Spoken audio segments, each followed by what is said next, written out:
Katt Williams was on Carmelo Anthony's podcast and he addresses the beef he has with another comedian called Ali Sadiq. Now, according to Katt Williams, this beef is so serious that it's now on site when they see each other. They've been beefing for well over a decade. According to Katt Williams, he didn't know they were beefing, but their beef started well over a decade ago, but they've been publicly feuding for about a year now. But the only reason he responded on Carmelo Anthony's podcast is because Ali was on the podcast earlier this year and he addressed Katt Williams and he said a couple of things about Katt Williams that Katt Williams believed was disrespectful. Know you and Katt's had problems in the past, man. I'd love to hear your thoughts on it. And of course, we all like to get to a chime in. Better way, better day. There's no way to resolve any problem I've ever had with anybody. This is my golden rule. If it's a public beef, you have to see the resolution. So I don't want nobody ever think that it's just one way. Yeah. So for somebody that I had admiration for to come out and say something that's an untruth, and then you privately try to apologize. And I said, cool, I will come to the meeting, but just to not just be just crazy with it, I said this to the person who called me about the meeting. Mm-hmm. I said, yo, if they coming for peace, cool.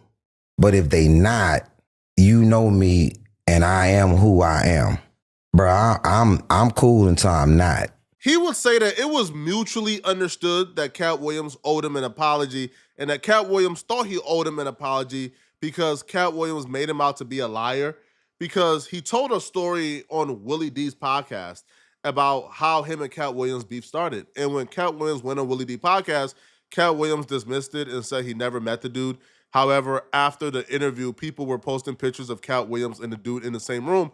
So Katt Williams extended a private apology, but Ali thought that Katt Williams did it publicly. Katt Williams made him out to be a liar publicly. So Katt Williams should apologize publicly.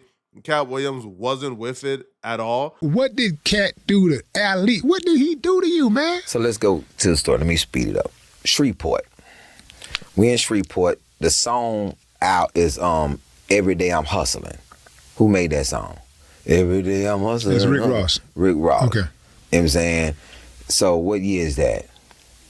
Shit, I don't remember. Whatever that shit is. Remember. Okay. Yeah. So Every Day I'm Hustling was some anthem that he was coming out to. Like everybody come out to a song. This dude named DJ Love plays the song. Katt's manager comes out hollering at him. DJ Love say, hey, my fault. Didn't know. I'm just playing. I'm the warm-up DJ. I'm just playing songs. Getting the crowd in. Well, you don't know who you DJ for? He's like, no, I'm the warm-up DJ. I don't know. I'm just doing the show. And this is so early in the game. If he do come out to Every Day I'm Hustling, what the fuck doesn't matter? So she being a little pushy with him, and he's apologized several times. Now he's getting, now you like shit. He kind of like, well, who the fuck is you talking to now? This over, the performance happens, everybody go out. Katt rides back to the hotel with me to Island Capri. We talking about tattoos the whole way. Cause my man Raphael do tattoos and I was going to get one before I left.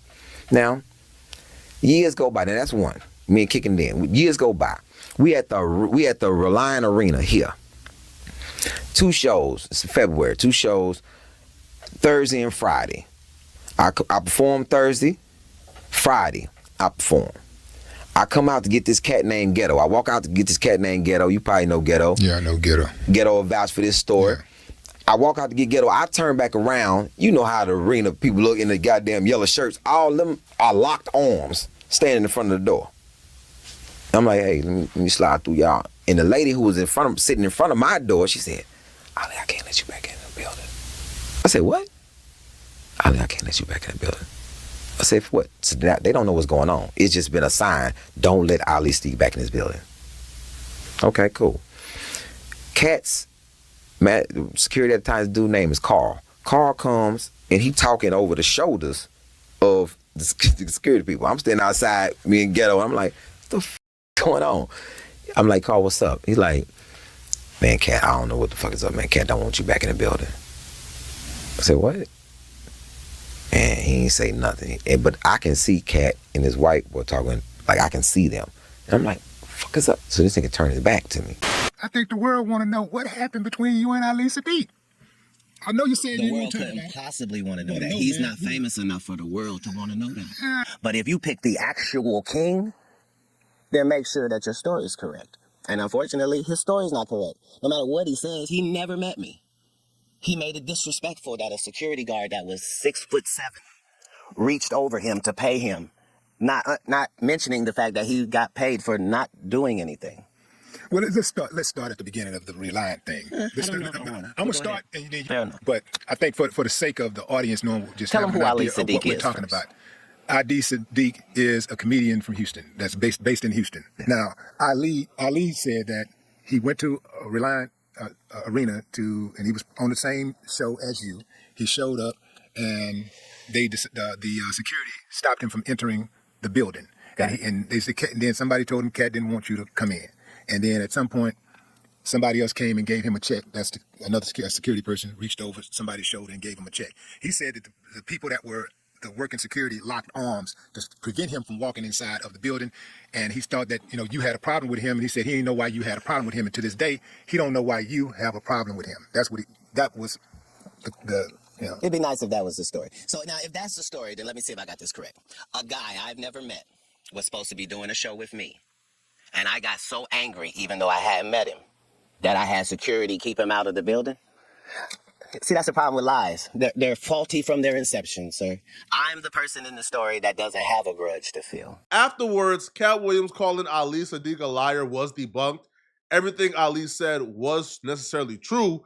So Katt Williams would walk that back on the Carmelo Anthony podcast, but he would also reveal that he did reach out to Ali to squash it. But he would say that was him extending grace, that he didn't need to do it. He was extending mercy and grace.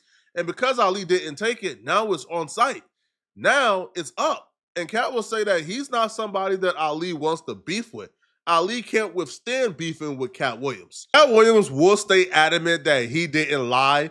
He just didn't remember the second story. However, he said he does remember the first story, and how the beef originally started is because of Ali Sadiq trying to overstep him as the main act on the show. A few months ago, Ali Sadiq came on the show, and he had some things to say about you not making public or private amends, and said something along the lines of, and I'm paraphrasing here because it's been a minute, but he said something along the lines of like the apology's got to be just as loud as the disrespect. You know what I mean? Whichever way it was. I don't know. I agree with that philosophy wholehearted, but let's be very clear. I just said I didn't remember the guy. So I said I don't know the guy, right? And then other comedians showed me pictures where I'm around the guy. He's in the same room as me. Mm-hmm. Maybe I'm too old. I feel like if I don't have your number and you don't have my number, we never exchanged numbers, then nigga, I don't know you. I feel like if we've never communicated or like, okay, so, but if I said that I didn't know you and clearly I've been around you, that was the only apology I could have made to the guy. Mm-hmm. And so I didn't have any amends that I was trying to make. So when it was suggested that he meet up with me, he was confused at why I was not going to be having no apologetic energy. Like, no, nigga, I'm not apologizing. On site is on site. Like I'm the person being crossed in this situation, not vice versa. I'm not sure what he said, but whatever he said, it didn't involve me doing something to him or doing something against him or stepping outside of code. I'm not sure what he said the issue actually was, but I'm saying at the end of the day, you can't afford to be a comedian and be black and be short and be righteous and have me as a op, my nigga. It's counterproductive to your very existence. If you don't really like me because you can't be me, then my job is to make it better and better looking for you, boy. Because you probably at the club and I'm probably at the arena at your hometown. I'm probably selling 21,000 tickets where you live. You probably at the club still. You probably is barking outside of your lane. Nobody in the WNBA get to talk sideways to Melo. If you use your power to get me kicked out or locked out of a building that I just performed in, I would probably not like you too, and it will probably be up for life, to be honest, bruh. I'm very petty. I keep grudges. And if somebody did that to me, I don't feel like I'll be able to get over it. But from Katt Williams' perspective, even though Katt Williams was wrong for doing that, Katt Williams believed that at that particular point, one, he don't remember that story, But he does believe that, like, whatever feud he has going on with Ali, he feels like Ali started it, and Ali's the one who essentially owes him a overall apology for them not liking each other or for them getting into it. And because he believes Ali is to blame for the initial disagreement, then whatever story happened afterwards that he don't really remember, then he's 100% correct for treating Ali how he treated Ali according to him. Now, what he will say Ali did to overstep him that started their beef was when they were both, I guess, at the same venue, supposed to perform, but it was a Katt Williams show. Ali was just one of the openers. However, Ali decided he wanted to come out to the same song that Katt Williams has been coming out on at every tour stop. I talked to a few comedians and they all told me that that's sacrilegious, like, is 100% wrong, that an opening act would attempt to take the main act's entrance song. Now, Ali Sadiq, even to this day, believes that he did nothing wrong, and he believes that Katt Williams should have just picked another song, that the song wasn't created because of Katt Williams' comedy, right? It was a Rick Ross song, and Katt Williams didn't own a song. He should just pick another song. Let me reveal. Please do. Let me 'Cause reveal. I like to get this to the bottom of this. Most of his story is fictitious, right? So he has worked a deal with the venue where the people that put on the shows, he got in the contract that he gonna open all the shows, that the comedy shows that come to this particular venue, right? So generally, most artists aren't even the people that see their contracts. They don't know about none of that, right? Yeah. But because I run all my stuff, I see all of the contracts, right? But when I bring my tour, I have 5 or 6 people opening for me, and they already come with us. Ali was not one of those people. He was not traveling with us. He was not on the tour. There are no posters and billboards that Ali was on tour with Katt. That does not exist. It was just for this venue because this is the venue he had pull at, right? So he thinks, as a guy opening the show, that he can come out to Every Day I'm Hustling by Rick Ross and come do his set to start the show when me, the headliner, is coming out to the same thing. I'm not even at the venue. It's my people telling this nigga, you cannot come out to that, nigga. It's Katt show. And he's telling the comedians, y'all ain't gonna be able to follow me. I come to do 30 minutes and I'm gonna kill. And like, by the time I get to the conversation, like,